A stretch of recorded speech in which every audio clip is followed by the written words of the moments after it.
Afternoon, Vinyl Community Aris here with another video for the VC. Been a little while. I've been sitting in a courtroom for 6 weeks, which I don't recommend. Thankfully, nothing to do with me, which is good news, but not an experience I really want to go through again. But anyway, I've returned and ready to do another video, and I suppose this is going to be my video equivalent of Guns N' Roses' Chinese Democracy album, i.e. it's been a long time coming, and ultimately the content is going to be disappointing, I imagine. But 18 years for that album to come out, ridiculous, wasn't it? Did it not occur to anyone 9 years in to say, Axel, I think this is shit, mate? did no one? Just another 9 years to go, lads. But yeah, unbelievable. Love that record. So, what's been going on? Just to confirm, the VC is not dead, although I'm working on that, and if my plan comes to fruition, we should have buzzards circling by about Christmas, but leave that with me. Another thing, a little apology. I've noticed I was watching some of my, while I was in the court, while I was waiting in the court waiting area, I was watching some of my own videos, and who can blame me? They're a feast for the eyes.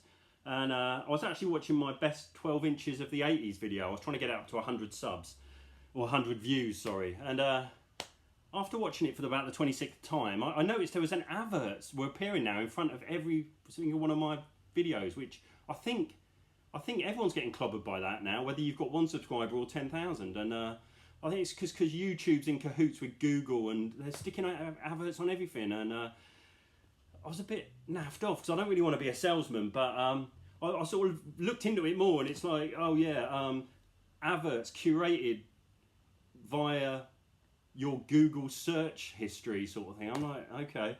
And I'm watching the first video, and it's for the Shane Warne hair replacement clinic. No thanks. Next. Second video came up. It was like erectile dysfunction solutions from the Penis University of Kentucky. Penis University? Well, that's not me. I didn't search that. So, what is unbelievable? Firing on all cylinders, thank you. So, yeah, another strongly worded email to be sent to YouTube. Stick it with the rest. So, really, I just want to confirm I'm not making any money out of these videos. Totally punk rock. I'm like an urban warrior living on the edge of tomorrow. I've no interest in exploiting my viewers for money or for anything else. So just want to make that clear. So just as long as we're clear. Is that okay? Thank you. Thank you. This feels like a bad time to promote my Patreon, by the way. Click the link below. Just a simple one-off monthly $10 fee will gain you behind the scenes access footage to the Harris Pilton experience, which I'll be honest, behind the scenes is probably going to involve you just watching me do my big shot round Sainsbury's on a Sunday, or arguing with my neighbour about the state of our communal recycling bin. But it's all part of the experience, and it helps the channel grow. So click the link below, and anyway, on with the records. I have had quite a lot of time to buy some records, and there's some good stuff kicking about at the moment. And this is all second hand, I think. Well, there's one newie in it. First up, as I said, a bit like the Beatles, the VCs sort of got me interested in the Stones a little bit, and I bought this, Between the Buttons. And what I've realised is that I don't really like the Stones, but I like the Brian Jones era Stones, because he's more in line with my personal sort of aesthetic, I suppose, which is kind of pop and experimenting. And yeah, this is great. Really love this. It's an 80s reissue, so I got it on the cheap. It like a lot of 80s reissues, it feels like it's been all mixed wrong. It doesn't sound right, to be honest, but I live with it. But just brilliant. Connection is brilliant on here, isn't it? And also Backstreet Girl, Cool Karma Collector. I mean, I love it all. It's brilliant. Great album. And but I think this is almost where my Rolling Stones love tails off. I do quite like Sticky Fingers, actually, got to be honest. But yeah, superb. Between the Buttons. Absolutely chuffed to find this. Paid a few quid on this, I've got to be honest. Killing Joke's first album. This is the first press. Found it in a second-hand shop. Don't see a lot of these. Needs a bit of a clean. Incredible record, I think. I love Killing Joke. I kind of love Killing Joke, and this is kind of on the edges of the kind of music I like, because it's sort of stadium post-punk in it, but this is brilliant. And Requiem, superb. The Weight. I think Metallica. I'm not a Metallica fan, but I believe Metallica covered The Weight. Brilliant, and because it's a first press, it just sounds friggin' awesome. I mean, it really does. This explodes out of your speakers. So yeah, you got a little gatefold in there as well. So yeah, Killing Joke, first album. Really chuffed to find it, and yeah, don't get too many. It's in great nick as well. Well, it's not in bad nick anyway. Next up, and I'm really chuffed to find this. Absolutely thrilled. Again, it's another, if not a first press, it's an early press. I can't get my head around Discogs, to be honest. The Buzzcocks, Another Music in Another Kitchen. I just think maybe the greatest record of all time. Certainly the greatest punk record. And I never see it in punk top 10 lists, but I was watching Bob Mould on Amoeba YouTube channel the other day, and he was allowed to pick any record he liked out, and Bob Mould of Who's Could Do picked this out and said that he used to wear it out. So that's good enough for me. And what I love about this, it was their punk debut, and their first song on here, Fast Cars, and you're thinking, yeah, punk rock, oh, fast cars, they're singing about fast cars. Not only is it one of maybe the greatest Buzzcocks song along with Boredom, but it's a song about driving cautiously, which is just brilliantly Buzzcocks, and it contains maybe the greatest line in music, which is sooner or later you're going to listen to Ralph Nader, because Ralph Nader was a activist in America who went up against Ford and a load of the other car companies to try and encourage car safety. And yeah, only the Buzzcocks could write the first song on their album called Fast Cars, and it to be about acting cautiously at the wheel. But this is absolute dynamite, this. I mean, I love all of it. And John Maher, the drummer, he's a bloody star on here. And I just love this whole album. It's a no risk. Diamonds and Needles. If you buy this one, it's a no risk this, mate. You won't be disappointed. All your money back. Yeah, just utterly amazing. Best, maybe if not my favourite album ever, top 5, I reckon. Next up, absolutely thrilled to find this. Roy Harper, Stormcock. I have little knowledge of Led Zeppelin, but I did a little bit of a wiki on this. And Led Zeppelin wrote a song called Hats Off to Roy Harper. I've always known that expression, but I just thought it was like maybe something someone had used in an advert for this record, Hats Off to Roy Harper. But yeah, apparently Roy Harper and Led Zeppelin were great mates, and yeah, this is a great record. How would you describe it? Urgent folk, progressive folk? I mean, there's red flags everyone here, because it's just an acoustic guitar. 4 tracks on the whole album. They're about 9 minutes each, but they're just so compelling. And yeah, Stormcock. Actually, when I started in CB radio when I was a young kid, that was my handle. My handle was Stormcock. And a little bit of advice: if you are taking on a hobby that involves connecting with long distance lorry drivers who haven't left the cab for 72 hours, maybe don't call yourself Stormcock.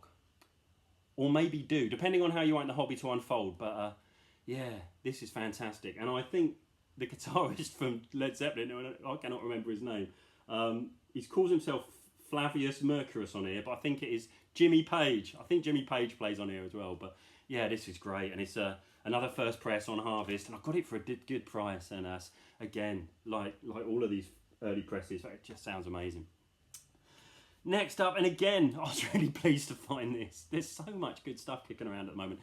Young Marble Giants, Colossal Youth. This is the first press on Rough Trade. Came out in 1980. And funny enough, the day I bought this, I was watching a Norman Maslow video about his situation with his mate passing away, and he was playing a Young Marble Giants track over his video, which is really weird because they're not the best known band going. Well, it's a jukebox he was playing. And then the same day, I had Alan the Static Traveller's stream going on in the background, and he mentioned this record as well. I don't think Alan is a massive fan of this. I've got to say, I can understand why, because when I was shopping in second-hand record shops in the 80s, this almost had like a mythical status, because you couldn't really find this anywhere. And people wished, oh yeah, you need to hear Young Marble Giant, Young Marble Giant. Finally, it got released on CD in about 2000, and like maybe everyone else who bought it, I was a little bit underwhelmed. It's very minimal pop, involving just an organ, a guitar, and Alison, a very girly singer. Probably best known that Hole, when Hole brought out their big album, Live Through This, just after Kurt Cobain died, they covered a Credit in the Straight World, which is on here, which is I love.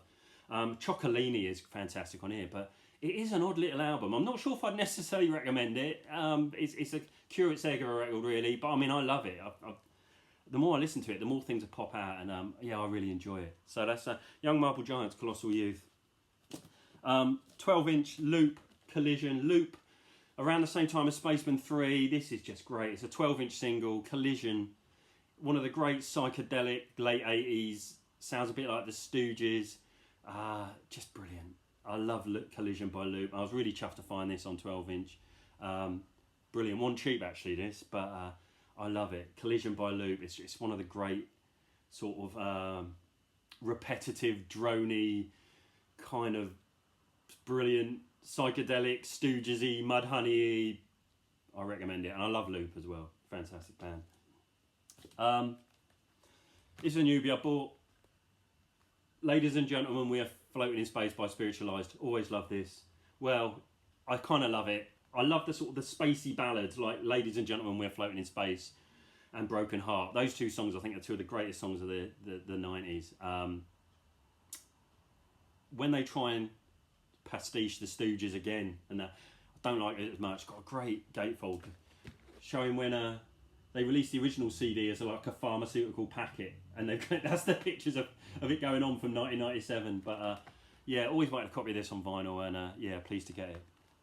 And last up, and I was really chuffed to find this as well. This was like £2. Detroit Emeralds. You want it, you got it. I love this album, and to find it for a couple of quid, actually, I was really pleased with. And it's got the amazing Feel the Need in Me, the really amazing Baby, Let Me Take You in Your Arms, which I absolutely love. It's a real two-step banger, which De La Soul sampled on Say No Go. It's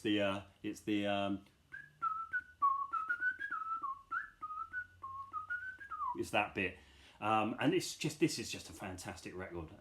Detroit Emeralds, superb. So that's all me recent finds. Just say thank you as well. A couple of people we mentioned my channel. Gav's Music Trip, fantastic channel, Gav. When it does pop up, I always try and drop a message. Gav always pops back with a message. Brilliant channel.